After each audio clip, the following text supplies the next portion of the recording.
तो यूपी की बात करते हैं तो लगभग 5,34,00,000 बेनिफिशरीज को आयुष्मान कार्ड दिया जा चुका है और ये पूरे देश में नंबर 1 है, टॉप पे उत्तर प्रदेश इस मामले में कि 87% जो एलिजिबल फैमिलीज हैं उनको कवर किया जा चुका है। जब हम और डॉक्टर साहब पढ़ते थे उस समय सिर्फ 7 से 10 मेडिकल कॉलेज होते थे, आज 80+ मेडिकल कॉलेजेस हैं। उस समय 1000-1200 मेडिकल की सीट्स होती थी एमबीबीएस की। हमारे जो माननीय मुख्यमंत्री जी नोएडा आए थे, उन्होंने कल खुद बोला है कि हमारा जो वन डिस्ट्रिक्ट वन प्रोडक्ट वाला कंसेप्ट अब थोड़ा पीछे करना है, हमें one district one medical college खोलना है। तो अब चलिए विकसित यूपी बैठक 2025 को आगे बढ़ाते हैं अपने अगले सेशन में, जिसका नाम है सेहत के साथी। अब जैसा कि नाम से ही जाहिर है कि वो साथी जो लोगों के स्वास्थ्य से जुड़ी चीजों पर महत्वपूर्ण भूमिका निभाते हैं। अब देखिए, किसी भी राज्य के विकास के लिए लोगों की, उस राज्य की जो जनता है, उनका स्वस्थ रहना बेहद जरूरी है।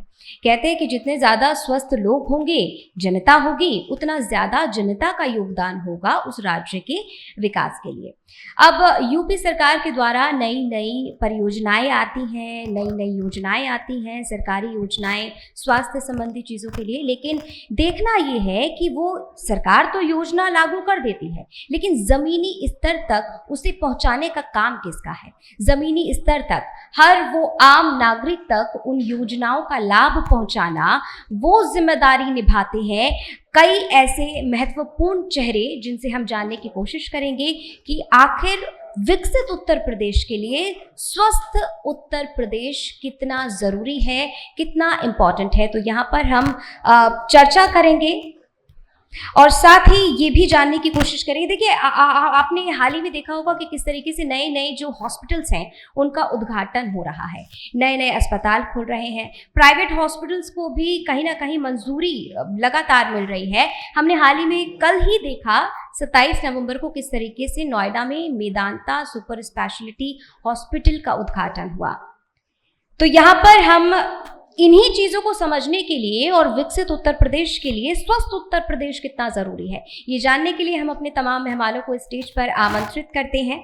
सबसे पहले न्यूट्रीमा हॉस्पिटल के director doctor Sandeep Garg ji, Felix hospital के chairman doctor DK Gupta ji और हमारी सहयोगी, सवालों के जवाब लेने के लिए हमारी सहयोगी अर्णिमा का स्टेज पर बहुत बहुत स्वागत है।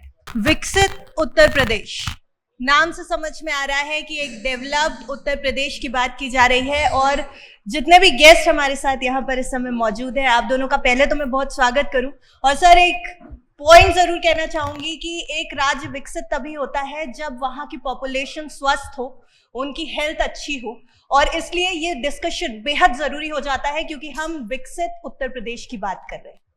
सबसे पहला सवाल जो हेल्थ इंडस्ट्री से रिलेटेड मैं आप दोनों से पूछना चाहूंगी और इसके ऊपर दोनों का ओपिनियन चाहूंगी कि एक समय था जब हेल्थ सेक्टर था, सर्विस की एक जरिया था, लोगों की मदद करने का एक जरिया था, लेकिन अब ये धीरे धीरे डेवलप होकर के इंडस्ट्री बन चुका है। Health care is now not only a sector but a industry.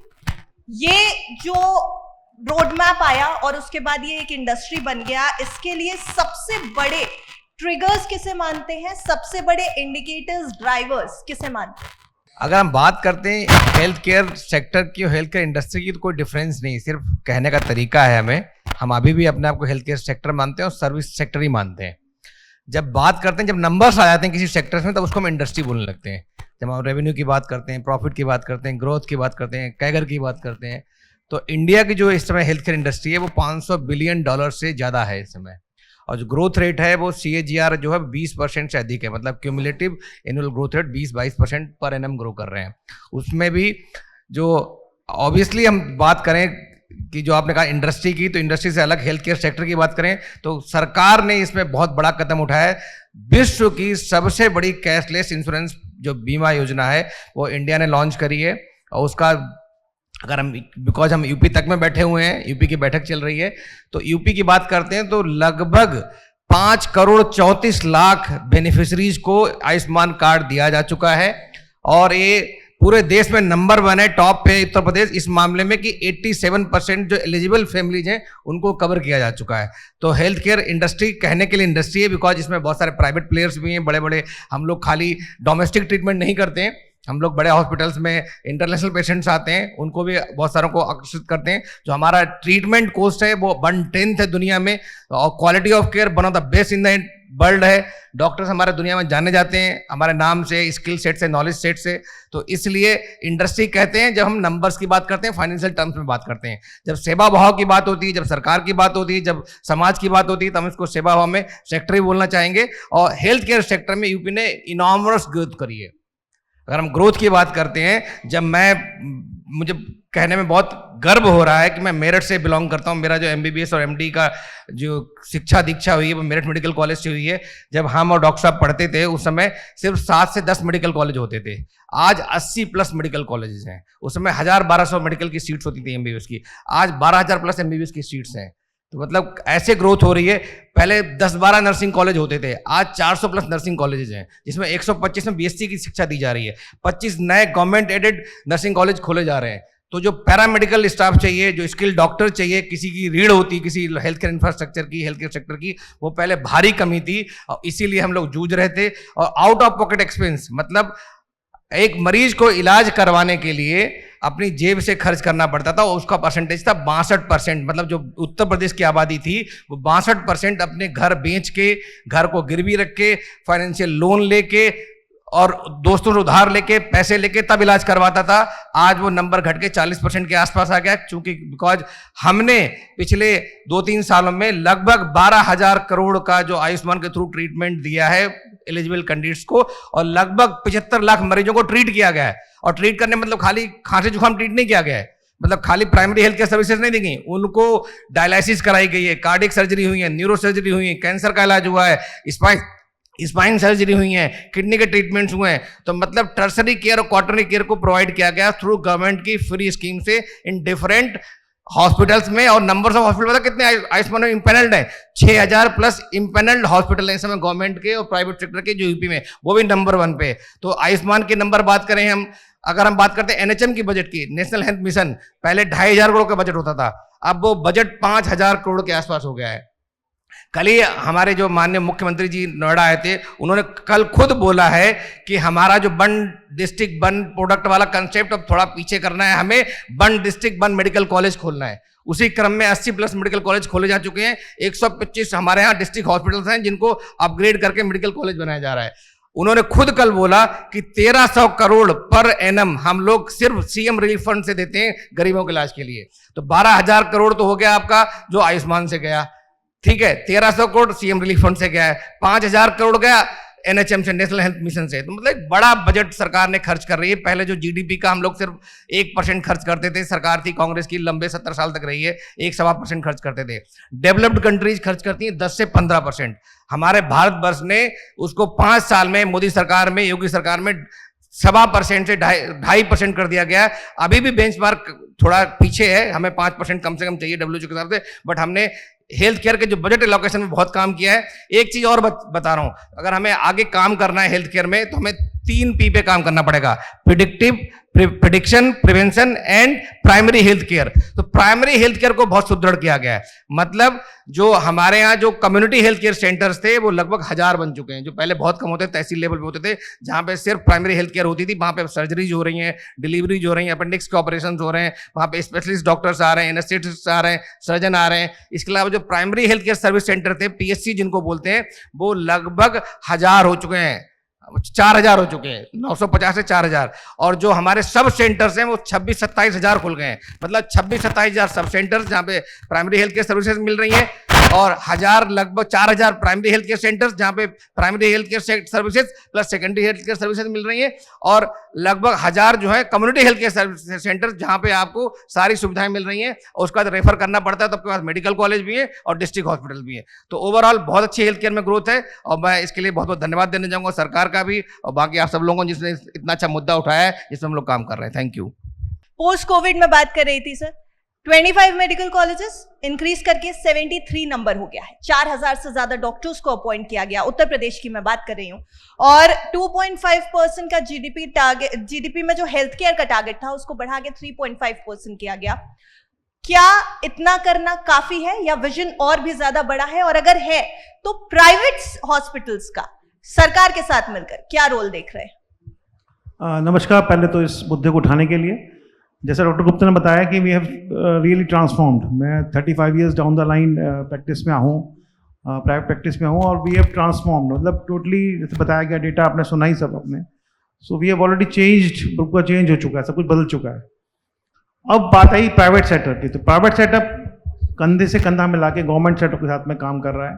जैसा कि आयुष्मान स्कीम है, most of the private hospital in Meerut as well as NCR में एनपेनल्ड है आयुष्मान को, और फ्री सर्विसेज दे रहे हैं, जिससे कि जो गरीब आदमी है, गरीब पेशेंट है, जो उसकी अफोर्डेबिलिटी नहीं थी मेडिकल फैसिलिटीज़ की, specially being an nephrologist, transplant physician, मैं गर्व से कह सकता हूँ कि जो पेशेंट पैसे के अभाव में डायलिसिस नहीं करा पाते थे और जो मर जाते थे, वो अब सालों साल जिंदा जी रहे हैं। और बड़ी खुशी होती है उन पेशेंट्स को देख के जो कि आयुष्मान भारत से dialysis treatment, primary treatment, tertiary treatment, even quaternary treatment भी ले रहे हैं। दिल्ली के हॉस्पिटल ऐसे हैं और एनसीआर के हॉस्पिटल ऐसे हैं, यहाँ पर लीवर ट्रांसप्लांट भी पॉसिबल हो पाया है। सो बेसिकली दो सर्विसेज जो एक गरीब आदमी वह नहीं कर पा रहा था, अफोर्ड नहीं कर पा रहा था, वो अफोर्ड कर पा रहा है गवर्नमेंट की स्कीम्स की तरफ से। जैसे बताया कि एनएचएम है, आपका आयुष्मान है, और अब जो Ayushman has really transform the medical facilities specially in Meerut NCR. और इसके अलावा जो मेडिकल कॉलेजेस हैं, डिस्ट्रिक्ट हॉस्पिटल्स हैं, उन्हें कन्वर्ट कर दिया गया है। वहाँ पर अब पीजी सीट्स आ गई हैं, डीएनबी सीट्स आ गई हैं, तो जो कमी थी डॉक्टर्स की वो भी पूरी हो रही है। जो बॉन्ड स्कीम है गवर्नमेंट की, मेडिकल कॉलेज में आपको एमबीबीएस करने के बाद 2 साल का बॉन्ड करना पड़ता है, पीजी में पीजी करने के बाद आपको 2 साल का बॉन्ड करना पड़ता है। इवन सुपर स्पेशलिस्ट जो आईसीपीजीआई इंस्टीट्यूट हमारा लखनऊ में है, वहाँ पर जो डीएम कर रहे हैं, जीएसवीएम में कर रहे हैं, केजीएमसी में कर रहे हैं, डीएम के बाद भी आपको 2 साल का बॉन्ड करना पड़ रहा है। So this bond system as well as number of medical colleges, आपके जो नर्सिंग कॉलेजेस हैं वो इम्प्रूव हुए हैं। तो मेडिकल फैसिलिटीज़ लास्ट 35 ईयर्स में जो मैंने अपने आंखों से देखा है, इट इज़ रियली ट्रांसफॉर्म्ड। अब विदेश से लोग भी आ रहे हैं, इवन पेशेंट्स बैराटिक सर्जरी के लिए मेरठ में आ रहे हैं, रीनल ट्रांसप्लांट के लिए आ रहे हैं, रीनल नी ट्रांसप्लांट के लिए आ रहे हैं। सो थिंग्स हैव रियली चेंज्ड, और बड़ी खुशी होती है जब हम मेरठ में रह के हम विदेशी की पेशेंट्स को ट्रीट करते हैं यहाँ पर। और गवर्नमेंट भी सतत प्रयास कर रही है, जैसे कि कल योगी जी ने नोएडा में मेदांता का 2nd यूनिट को स्टार्ट किया है। और तो हेल्थ सर्विसेज रियली ट्रांसफॉर्म। हमें हेल्थ के लिए अब दिल्ली या फिर इवन बॉम्बे या फिर लोग टाटा मेमोरियल जाया करते थे कैंसर ट्रीटमेंट के लिए, उसकी ज़रूरत नहीं है। And we have very big hospital, big names and big paraphernalia for treatment as far as medical facilities have come. So we have come a long way. मुझे लगता है कि अगर यही सेंटर और स्टेट का सामंजस्य बना रहेगा तो हम लोग और आगे जाएंगे और देश में और विदेशों में भी अपना नाम करेंगे। और पीपल लोग जो बाहर से आएंगे यहाँ ट्रीटमेंट कराने के लिए, स्पेशली 7 कंट्रीज यहाँ पर ट्रीटमेंट अवेलेबल नहीं है, वहाँ से लोग आएंगे और हमारे ट्रीटमेंट कराएंगे। सर कुछ कहना चाह रहे थे बीच में? तो अभी भी कुछ गैप है जिसको हमें फुलफिल करना है। रोड अभी पूरा कंप्लीट नहीं हुआ, अभी हमारा जो गोल है वो अचीव नहीं हुए। अभी भी लगभग 9 लाख डॉक्टर्स की कमी है यूपी में। अभी भी जो क्वालिटी केयर है वो अभी लोगों को नहीं मिल पा रही है। तो हमें एनएबीएच और एनएबीएल हॉस्पिटल को बढ़ावा देना चाहिए, क्वालिटी पे फोकस करना चाहिए। हमें टेली मेडिसिन पे, जो एआई पे, डिजिटल प्लेटफॉर्म को बढ़ावा देना चाहिए। इसके अलावा जो आयुष्मान के जो रेट्स हैं वो काफ़ी कम है, उसमें प्राइमरी हेल्थ केयर सर्विसेज का कवरेज नहीं है, जो सबसे इंपॉर्टेंट है। जो ओपीडी है, लैब है, डायग्नोस्टिक है, उसको कवर नहीं मिलता है। तो कहीं ना कहीं प्राइमरी हेल्थ केयर सर्विसेज बहुत इंपॉर्टेंट होती है किसी भी देश के लिए, अगर हमें अपने हेल्थ केयर सिस्टम पे बर्डन कम करना है।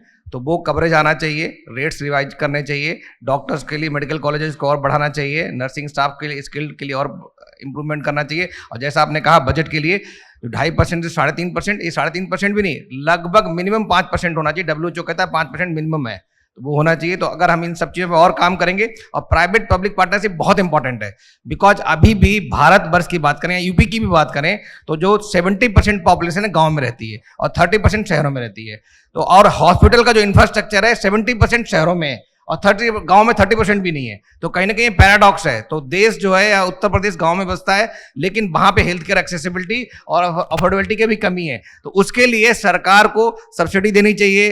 वहां पे अगर अस्पताल स्टेब्लिश करने हैं तो लैंड फ्री में मिलनी चाहिए, फाइनेंसिंग अच्छी होनी चाहिए, फंडिंग के लिए इक्विपमेंट्स पे या हमें जो प्लांट एंड मशीनरी पे उस पर सब्सिडी मिलनी चाहिए। उससे क्या होगा, वहां पे हमारे पे इन्वेस्टर्स आएंगे, प्राइवेट इक्विटी फंड्स वाले लोग आएंगे, आईपीओ लोग हम लोग करेंगे, फंड रेज करेंगे और वहाँ इन्वेस्ट करेंगे। तो कहीं ना कहीं एक अच्छी चीज़ होगी कि लॉ एंड ऑर्डर बहुत इंप्रूव हो गया है, रोड्स बहुत अच्छे हो गए, इंफ्रास्ट्रक्चर बहुत अच्छा हो गया, बट अभी भी वहाँ पे हमें अस्पताल स्टेब्लिश करने हैं, उसके लिए मैन पावर महंगी है और पर बेड अगर हमें अस्पताल को स्टेब्लिश करना है तो पर बेड कॉस्ट कम से कम 1 करोड़ से लेकर 2 करोड़ पर बेड कॉस्ट आती है। अगर आपको 100 बेड का अस्पताल बनाना तो 100 करोड़ आपको चाहिए।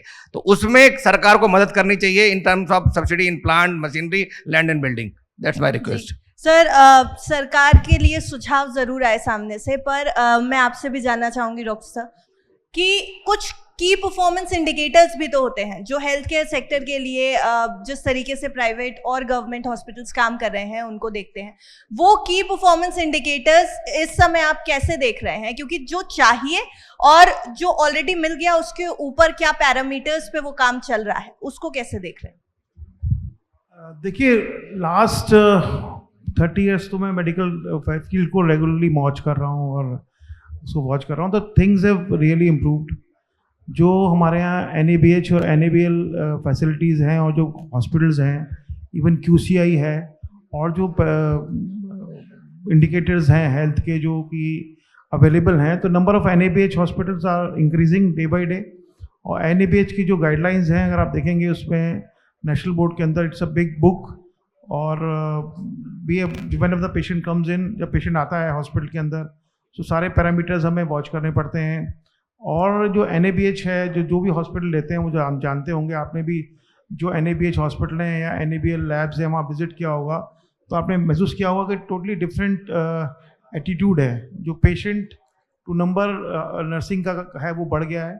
प्रीवियसली एक पूरे फ्लोर पे 1 या 2 स्टाफ रहा करता था, बट NABH गाइडलाइंस को फॉलो करते हैं। तो जो इंडिकेटर्स हैं NABH के, उसके हिसाब से ICU में 1 to 1 नर्सिंग, फ्लोर पे 1 to 4 नर्सिंग, और जो रिसेप्शन पे स्टाफ है उसकी, तो क्वालिटी पैरामीटर्स जो भी हमें दिए गए हैं NABH के द्वारा, अगर हम फॉलो करते हैं उनको और रेगुलरली स्ट्रिंजेंट हैं, बिकॉज वो भी रेगुलरली वॉच करते हैं हम लोगों को, ऑनलाइन भी करते हैं, ऑफलाइन भी करते हैं, and there is regular 3 yearly performance indicators which they feel और देखते हैं। और बड़े उसको मतलब ऐसा नहीं है कि it's not easy to get a NABH certification for the hospitals. So things have really improving. Meerut में जब भी इंस्पेक्शंस होते हैं NABH के या कोई भी इंस्पेक्शन होते हैं, सो वी आर टाइटेंड और भी लोग काम करते हैं। परफॉर्मेंस है रियली इंक्रीज्ड। जो रिजल्ट्स थे सर्जरी के, रीनल ट्रांसप्लांट के, और इवन सर्जरीज के, नी ट्रांसप्लांट सर्जरीज के, और जितनी भी क्रिटिकल सर्जरीज होती हैं, क्रिटिकल केयर आपके ICU में जो इम्प्रूवमेंट है, so we have even surpassed even few hospitals in Delhi also. सो हम लोग काफ़ी इम्प्रूव कर रहे हैं। और जो हमारे इंडिकेटर्स हैं, की इंडिकेटर्स हैं, स्पेशली NABH गाइडलाइंस और NABL गाइडलाइंस को हम रेगुलरली फॉलो कर रहे हैं, स्ट्रिंजेंटली फॉलो कर रहे हैं, और things are real improving. And तभी इसी वजह से विदेश से लोग आ रहे हैं हमारे यहाँ सर्जरी कराने के लिए, बिकॉज वैसे बताया मैंने पहले भी कि जो अफ्रीकन कंट्रीज़ हैं या फिर जो आपके रशियन कंट्रीज़ हैं जो कि थोड़ा गरीब हैं, या सार्क कंट्रीज़ हैं जो लोग गरीब हैं, वो हमारे यहाँ आ रहे हैं और रिजल्ट्स आर बेटर। जो उनकी कंट्री है उससे results are better. And even जो मेरठ NCR में जितना भी हम वर्क कर रहे हैं, we are performing as good as people at Delhi और Mumbai. So things are improving, and मुझे उम्मीद है कि अगर इसी तरह से हमें पुश मिलता रहा, गवर्नमेंट का सहयोग मिलता रहा, और जैसे डॉक्टर गुप्ता ने बताया कि जो मेक इन इंडिया है उससे जो डायलिसिस इक्विपमेंट्स हैं, डायलिसिस कंज्यूमर्स हैं, और जो बाकी कंज्यूमर्स हैं, वो जब चीप अवेलेबल होंगे हमें, तो definitely that cost will be transform to patient. अब जैसे GST रिडक्शन हुआ तो मेडिसिन की कॉस्ट कम हो गई, आपका जो दवा मिलती है मोदी स्टोर से दवा मिलती हैं, और इक्विपमेंट्स हैं, और सिरिंजेस हैं, और बाकी चीज़ें हैं, तो कॉस्ट भी कम आई है। जो परफॉर्मेंस इंडिकेटर्स हैं वो बेटर हुए हैं, and things are gradually increase better होती जा रही हैं। और मुझे लगता है आते सालों में अगर इसी तरह से सामंजस्य बना रहा और देश में स्थिरता बनी रही, कोई सिविल वॉर के लोग बात करते हैं, ऐसा कुछ नहीं हुआ, तो definitely by 2047 we will be one of the developed countries, जैसा कि हम लोग चाहते हैं। और हम चाहते हैं कि हम लोग आगे बढ़े और गर्व से कह सकें कि हम हिंदुस्तानी हैं। जी, पूर्वांचल, बुंदेलखंड, एनसीआर ये कुछ ऐसे क्षेत्र हैं जहां पर तेजी से हेल्थ केयर के ऊपर ध्यान गया है लोगों का, सरकार का बहुत सारे इनिशिएटिव्स भी लिए गए। अगर मैं बात करूं तो इन सभी जगहों पर, खासतौर से बुंदेलखंड और पूर्वांचल की बात कर रही हूं, हेल्थ इंफ्रास्ट्रक्चर को प्रायोरिटी अभी भी ज्यादा देने की कहां पर ज्यादा जरूरत है, और अब तक जो रोड मैप रहा है उसको कैसे देख रहे हैं? नहीं, अभी तक बड़ा अच्छा डेवलपमेंट हुआ है। अगर हम बात करते हैं इंडिकेटर्स की भी, तो जो ओवरऑल इंडिकेटर आप लोग भी ऑब्जर्व कर रहे होंगे कि जो नियोनेटल मॉर्टलिटी रेट था, मतलब नवजात शिशु की जो मृत्यु दर थी वो काफ़ी कम हो गई पहले से। जो इन्फेंट मॉर्टलिटी रेट था वो बहुत कम हो गया। उसका रीजन ये था कि हर डिस्ट्रिक्ट में सरकार ने एक टर्सरी केयर लेवल की NICU डेवलप करी है, नियोनेटल इंटेंसिव केयर यूनिट जिसको बोलते हैं, नवजात शिशु गहन चिकित्सा कक्ष, वो डेवलप किया है, जिसमें जो बच्चों की डेथ हो जाती थी बिकॉज उनको ट्रीटमेंट नहीं मिलता था, रेफर करना पड़ता था डिस्ट्रिक्ट हॉस्पिटल्स में, मेडिकल कॉलेजेस में, वो आपको हर डिस्ट्रिक्ट हॉस्पिटल में एक गहन चिकित्सा कक्ष स्टेब्लिश्ड हो गया है। इसके अलावा CCU डेवलप्स हो रही हैं, मतलब कार्डियक केयर यूनिट्स हो रही थी, हार्ट अटैक से पेशेंट की डेथ हो रही थी, वो डेथ कहीं ना कहीं हम लोग बचा पा रहे हैं, प्रिवेंट कर पा रहे हैं। एंजियोग्राफी, एंजियोप्लास्टीज हो रही है, प्राइवेट पब्लिक पार्टनरशिप के बाद कैथ लैब लगाई जा रही है जहाँ पे एंजियोग्राफी, एंजियोप्लास्टीज हो रही हैं, तो उसका फायदा हुआ है। पूर्वांचल की बात करें, दिल्ली NCR की बात करें, डेफिनेटली जो नंबर्स और इंडिकेटर्स हर जगह इंप्रूव हुए, नंबर ऑफ हॉस्पिटल्स बढ़े हैं, number of primary health care centres बढ़े हैं, कम्युनिटी हेल्थ केयर सेंटर्स बढ़े हैं, स्पेशलिस्ट डॉक्टर्स की भर्ती की गई है, इवन संविदा पे, लोकम पे, जैसे भी हो सरकार ने अपनी पूरी कोशिश करी है कि हर तरह से हमें हॉस्पिटल्स को फुल्ली इक्विप्ड करना है। बिकॉज जो हमने जो देखा था कोविड में, उस तरह की हालत दोबारा ना हो, या हम जिस तरह से लड़ पाए उससे और बेहतर तरीके से लड़ पाए, उसके लिए ICU बेड्स बढ़ाए गए हैं, या उसके लिए CCU बेड्स बढ़ाए गए हैं, एनेस्थेटिस्ट रखे गए हर जगह, स्पेशलिस्ट डॉक्टर्स की तैनाती की गई है। और इवन जो इन मशीनरी की बात करें तो हर हॉस्पिटल में, चाहे आजकल ऑक्सीजन का प्लांट स्टेब्लिश्ड हो गया है, वेंटिलेटर्स की सुविधा हर जगह डिस्ट्रिक्ट हॉस्पिटल्स में, इवन मेडिकल कॉलेजेस में, CHC में भी है। एम्बुलेंस सिस्टम बहुत अच्छा हो गया है, 108 जो है एम्बुलेंस सुविधा है वो बहुत इफेक्टिव हो गई है, बहुत ट्रांसपेरेंट हो गई है। उसकी वजह से जो बहुत सारे लोगों की डेथ हो जाती थी, डिलीवरी रास्ते में होती थी, नहीं हो पाती थी, कॉम्प्लिकेशंस होते थे, वो कहीं ना कहीं हमने मिनिमाइज कर दिए गए। और एक बात बता रहे हैं, ओवरऑल भी आप देखोगे, पहले हम लोग की जो एज होती थी, हम लोग 50 साल जीते थे आजादी के आसपास, आज जो एवरेज एजिंग है वो कहीं ना कहीं 73-75 हो गई है। तो कहीं ना कहीं इसमें बहुत बड़ा, डिस्पाइट इतना पॉल्यूशन बढ़ रहा है, इतनी बीमारियां बढ़ रही हैं, उसके बावजूद भी एजिंग इंप्रूव हो रही है। तो कहीं ना कहीं सारा क्रेडिट जाता है इसका हेल्थ केयर इंफ्रास्ट्रक्चर को इंप्रूव करने की वजह से। अभी जो चैलेंज है, अब लाइफस्टाइल डिजीजेज बढ़ रही हैं, डायबिटीज बढ़ रही है, ब्लड प्रेशर बढ़ रहा है, कैंसर बढ़ रहा है, अस्थमा बढ़ रहा है, किडनी डिजीज बढ़ रही हैं। इनको रोकने के लिए हमें काम करना चाहिए, उसके लिए हमें वेलनेस सेंटर खोलने चाहिए, उसके लिए प्रिवेंशन का बजट बढ़ाना चाहिए। अभी हम लोग क्यूरेटिव हेल्थ केयर पर ज़्यादा काम कर रहे हैं, मतलब ट्रीटमेंट पे ज़्यादा फोकस कर रहे हैं, प्रिवेंशन पे कम फोकस है। सरकार ने इस बार पहली बार लास्ट 10 ईयर्स के 2 बजट जो आए बहुत इंपॉर्टेंट सरकार के, उसमें प्रिवेंशन पे बजट एलोकेशन किया गया है 5-6% के आसपास, जो बढ़ा के 15-20% करना चाहिए। तो एक बड़ा अच्छा कदम है। तो प्रिवेंशन पे फोकस करना चाहिए, लाइफस्टाइल डिजीज को कम करना चाहिए, सो दैट डायबिटीज और ब्लड प्रेशर, हार्ट डिजीज या जो किडनी की प्रॉब्लम्स है उनको हम कम कर सकें, और लॉन्ग टर्म जो कॉम्प्लिकेशंस हैं डेथ को प्रिवेंट कर सकें। जी सर, एक नारा दिया जाता है doctor Garg, quality health care सबके लिए।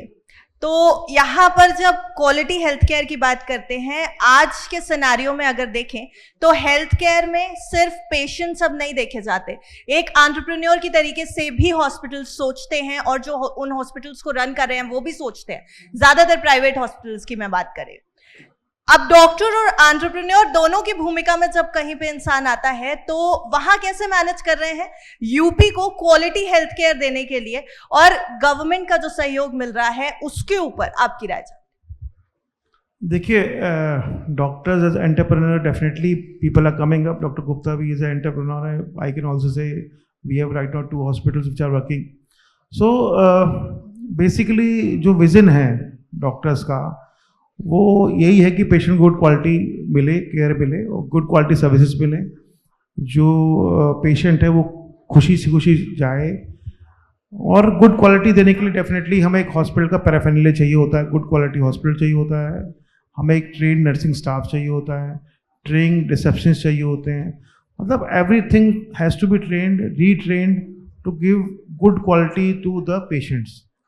उसके लिए डेफिनेटली हम लोग जब एक विजन से सोचेंगे कि हमें अपने पेशेंट्स को एक अच्छा एनवायरनमेंट देना है, जो हमारे रिसेप्शनिस्ट हैं वो उनसे प्यार से बात करें, जो हमारा स्टाफ है प्यार से बात करें, इवन गवर्नमेंट जो डॉक्टर्स हैं वो प्यार से बात करें, उनको समझाएं, उनकी पीड़ा को समझें।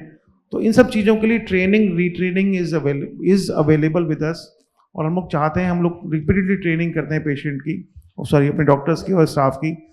इसी तरह हम लोग सोचते हैं कि आगे कुछ और नए हॉस्पिटल्स को प्लान करें, जैसे cancer is coming in the big way in Meerut NCR, तो कैंसर हॉस्पिटल्स को डेवलप करें। सो जैसे डॉक्टर गुप्ता ने बताया कि अगर गवर्नमेंट हमें सब्सिडाइज करेगी चीज़ों को, जैसे कि still we are paying in commercial rates, जब बिजली का बिल है कमर्शियल रेट्स पे है, जो बाकी चीज़ें सब एवरीथिंग इज कमर्शियल रेट पे लेते हैं हमसे। तो अगर हम सब्सिडाइज करेंगे, definitely that part which is being subsidise will be transformed और will be transfer to the general public only.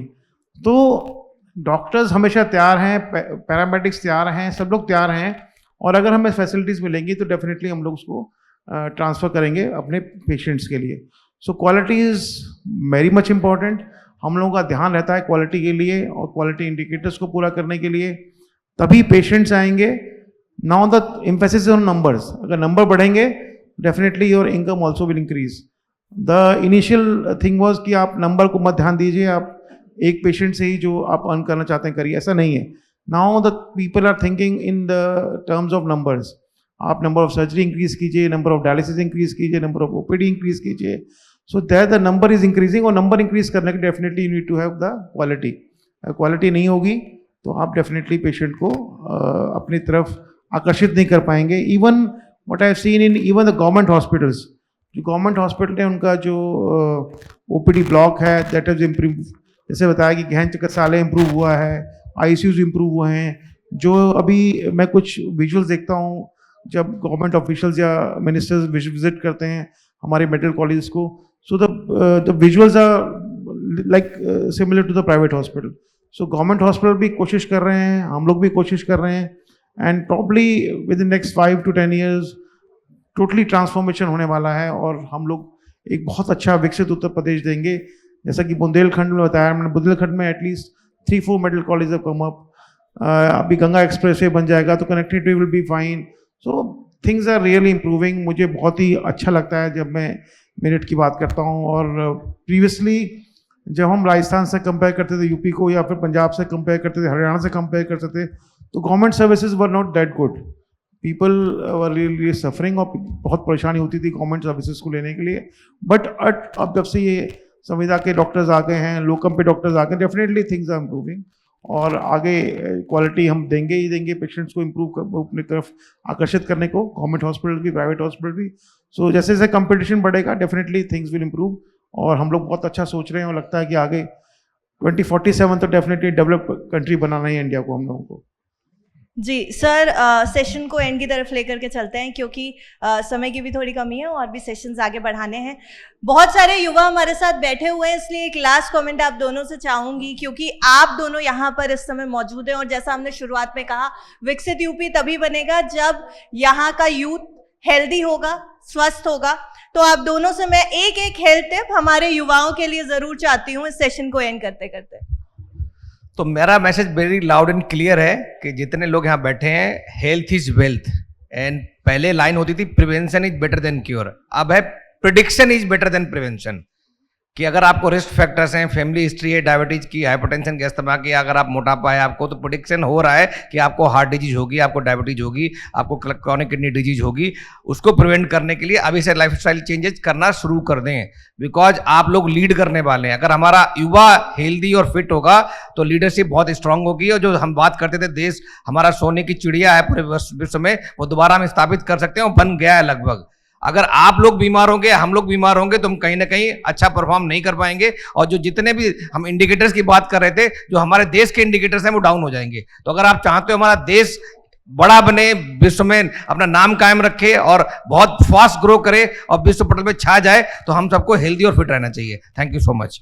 Sir, आप भी एक हेल्थ टिप तो हमारे युवाओं की। युवाओं के लिए बहुत इंपॉर्टेंट है, जैसे डॉक्टर गुप्ता ने भी कहा कि प्रेडिक्शन। अगर आपके घर में डायबिटीज़ है, ओबेसिटी है, हाइपरटेंशन है, आर्थराइटिस है, क्रॉनिक कोई नॉन कम्युनिकेबल डिजीज है, तो देखें। अगर आपके फादर को डायबिटिक है आप, तो डेफिनेटली आपको डायबिटीज चांसेस बढ़ जाते हैं, ओबेसिटी चांसेस बढ़ जाते हैं। सो प्रिडिक्ट दोज थिंग्स, एंड आपको प्रिवेंशन पे ध्यान देना चाहिए, क्योंकि जितना आप अपना प्रिवेंशन करेंगे, आपको हेल्दी फिट रखेंगे। आपका डेली जो करिकुलम है वो ऐसा होना चाहिए, उसमें एक स्पोर्ट्स भी इंक्लूड होना चाहिए, उस पर एक मेडिटेशन का भी इंक्लूडेड होना चाहिए। सो बिसाइड आपका जो सेडेंटरी लाइफस्टाइल है इसको चेंज करना पड़ेगा। So basically prevention is very much important.